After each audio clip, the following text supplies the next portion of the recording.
चर्चा बढ़ते रहे, घर घर शिवमय होना चाहिए, यही सपना उनका रह गया था और उस चीज को जिम्मेदारी अब देखिए कि बरखा दीदी और अर्चितानंद भैया के द्वारा आदेश जो मिल रहा है, अभी भैया बोल के गए, समझा रहे हैं कि जो आदेश है उस नियम पर हम लोग का चलना होगा, तब ये तीन सूत्र फायदा करेगा, नहीं तो फायदा नहीं करेगा।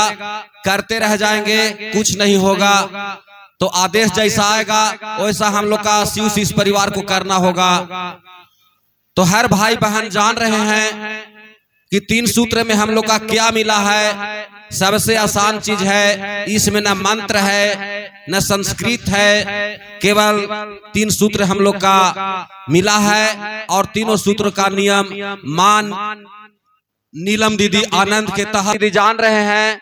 और जो नहीं जानते हैं, जो शिव शिष्य परिवार नहीं बने हैं, शिव के गुरु नहीं बनाए हैं, तो ये तीनों सूत्र का नियम पहला सूत्र में है कि दया मांगना है कि हे शिव, आप मेरे गुरु हैं, मैं आपका शिष्य हूं या शिष्या हूं, मुझ पर दया कीजिए।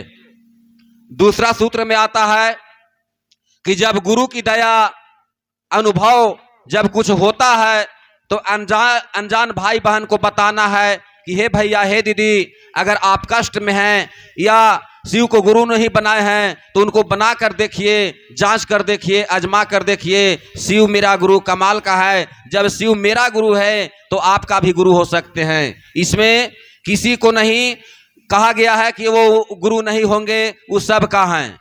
तो ये चर्चा के रूप में आ जाता है। और तीसरा सूत्र जो है, जो कि नमन करना है, नमन माने प्रणाम।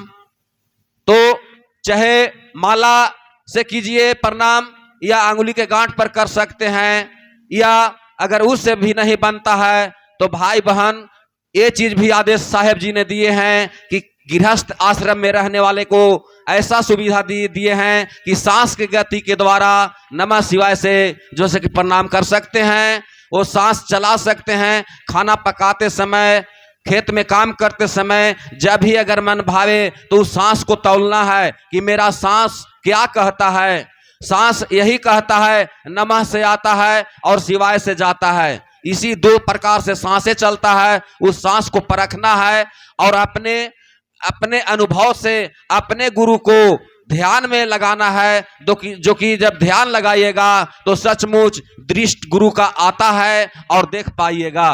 ये हम लोग का नियम बताया गया है और यही नियम सभी भैया दीदी करते हैं।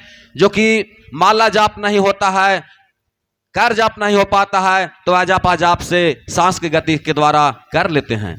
तो अब जैसा ऐसा हुआ कि ये जो तीन सूत्र मिला है वो रखने के लिए नहीं मिला है, बांटने के मिला है, फैलाने के लिए मिला है। तीनों सूत्र का जैसे कि बहुत से शिष्य अपने गुरु की, जैसे हम लोग शिष्य बने हुए हैं, गुरु की क्लास में आते हैं और जाते हैं, तो इसमें कहा गया है कि जो मेहनत करता है वही पढ़ पाता है। स्कूल में भी मेहनत बच्चे करेंगे तो पढ़ेंगे। उसी प्रकार से हम लोग का जो तीन सूत्र मिला है, अच्छा ढंग से करेंगे तो कारगर होंगे। तो कहा गया है कि शिष्य बहुत थे, फेल होते गए, लेकिन दो शिष्य बचे बराबरी में। लेकिन अब दोनों शिष्य कहते हैं अपने गुरु से कि हे गुरु जी, हम लोग तो पढ़ने में बहुत तेज हैं, हम लोग जैसे कि बहुत पढ़ा लिखा, हम लोग दोनों का बराबर जो है कि अंक मिलना चाहिए। तो गुरु जी कहें कि बराबर अंक अभी हम कैसे दे दें, दोनों शिष्य का काम करना होगा। तो बताइए गुरु जी क्या काम करना है। तो गुरु जी क्या किए कि दोनों को एक पोटली बांध करके गेहूं दे दिए और कहें कि मैं जा रहा हूं कुछ दिन के लिए, ये आश्रम पर तुम लोग रहना और किस तरह से सेवा करेगा कि क्या करेगा, जो भी आएंगे अतिथि लोग उन लोग का देखभाल आप तुम लोग दोनों को करना होगा। लेकिन ये जो दे करके जा रहे हैं वो जीमा है और जहिना आएंगे उस दिन दोगुना देना होगा। अब बताइए दीदी भैया कि पोटरी मिल गया दोनों का, दोनों शिष्य पोटरी तो ले लिए, गुरुजी चले गए। तो एक शिष्य थे कि उस गेहूं के पोटरी को बक्सा में बंद करके रख दिए, और एक शिष्य थे उन्हीं को आश्रम के अगल बगल में कुछ जमीन पड़ती था, उसमें कोड़ करके और गेहूं को बो दी।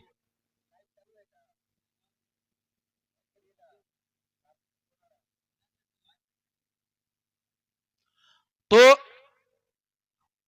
वो जैसे कि अब गेहूं एगो तो रख दिए और एगो जैसे कि बून दिए, तो जो बूने हैं वो सही रहेगा कि रखे से सही रहेगा, ये सोचने की बात है।